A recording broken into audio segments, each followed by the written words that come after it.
শাশুড়ি আম্মুর কাছে ছোট ছেলেকে রেখে বড়জনকে নিয়ে বের হয়েছিলাম বাজারের উদ্দেশ্যে, কিন্তু সে নানু বাড়ির দেশে যে আমার সাথে এইভাবে বেইমানি করবে আসলে সেটা আমার ধারণাই ছিল না। ছেলেরা নাকি বিয়ে করলে পর হয়ে যায়, কিন্তু আমার ছেলে তো এখনই আমাকে পর করে দিয়েছে। সে তার নানা বাড়িই বেশি থাকবে, আমি তার দাদু বাড়িতে আছি, কিন্তু সে আমার সাথে বাজারে গিয়ে তার নানার কাছে চলে গিয়েছে, আমার সাথে আসবেই না। সকালে হালকা নাস্তা করে বের হয়েছি। প্রথমে একবার ভাবছিলাম ছেলেকে নিব না, কিন্তু সে তো এখন বড় হয়েছে, তাকে কোনো কিছুতেই বুঝ দেওয়া যায় না। আমার আগেই সে রেডি হয়ে বের হয়ে গেছে, আম্মু যাবোই আমি তোমার সাথে। কিন্তু আসল সমস্যা হচ্ছে বাড়ি থেকে মেইন রাস্তা পর্যন্ত যাওয়া। ওর দাদু বাড়ি অনেকটা ভিতরে, এখান থেকে মেইন রাস্তা পর্যন্ত যেতেই প্রায় আধা ঘন্টা হাঁটা লাগে। তাহলে বুঝে নেই আধা ঘন্টা এই ছেলেটা আমার মাথা কান ঝালাপালা করে দিছে কথা বলতে বলতে।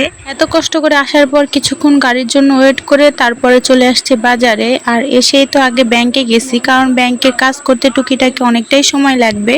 এই টাকাগুলো তোর বাবা মিশনে থাকাকালীন আমাকে যে সংসার খরচ দিত সেখান থেকে একটু একটু করে গুছাইছিলাম। তো এখন একটা স্বর্ণের জিনিস বানাবো বলেই চলে আসলাম। টাকাগুলো ব্যাংক থেকে উঠায় নিয়ে একদম স্বর্ণকারের দোকানে চলে আসছি। মানে একটু দেখতেও পারলাম না, এত কষ্ট করে যে গুছাইছি তখন তো কষ্ট মনে হয়নি, তবে একসাথে এতগুলো টাকা দেখে আমার কাছে সত্যিই ভালো লাগতেছে যে না, আমিও টাকা গুছাইতে পারি।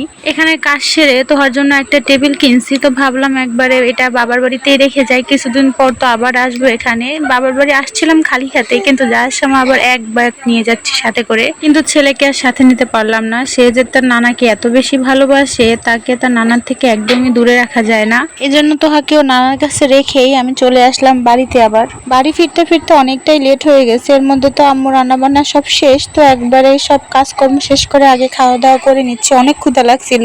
আম্মু যে কোনো শাক রান্না করলে বাড়িতে সবসময় এই মরিচটা থাকে, এটা দিয়ে শাক খেতে অনেক মজা লাগে। আমাদের এইদিকে বোম্বাই মরিচ বলে, আমি ফোনে শুনছি অনেকে নাগা মরিচও বলে। আবার বিকালে বের হয়েছিলাম আম্মুর সাথে পাশের বাড়ি যাওয়ার উদ্দেশ্যে। তালহাকে একটু ঝাড়ফুঁক দেবে আর কি। অনেকই তো চেষ্টা করা হলো, তার কান্নাকাটি কোনো কিছুতেই থামছে না। তো ভাবলাম একবার ট্রাই করে দেখি, বড়দের কথাও মাঝে মাঝে মান্য করা উচিত। সবসময় যে কান্না করে বিষয়টা এমন না, মানে 5 মিনিট যদি সে সুস্থ থাকে বা হাসি খুশি থাকে তারপরে সে আধা ঘন্টা কান্না করবে, কোনো কিছুতেই থামে না, এরকম বিষয়টা। এখন দেখা যাক আল্লাহ ভরসা কি হয়। গত 2 দিন তো ভালোই রোদ ছিল, তারপর আবার হুট করে বৃষ্টি শুরু হয়েছে। মানে একটু রোদ উঠলেই সেটা ঠিক থাকতে পারবে না, আবার বৃষ্টি শুরু হয়ে যাবে। আর বৃষ্টি শুরু হলে তো চারপাশে একদম কাদা কাদা হয়ে যায়, মানে ঘর থেকে বের হওয়া যায় না, এত বৃষ্টি পড়ে। আর সাথে সাথে তো কারেন্টটাও যদি নিয়ে নেয় পুরোই ঘরবন্দি অবস্থা, মানে বের হওয়া যায় না, ঘরের ভিতর থাকাও যায় না, কি যে একটা অস্বস্তিকর অবস্থা।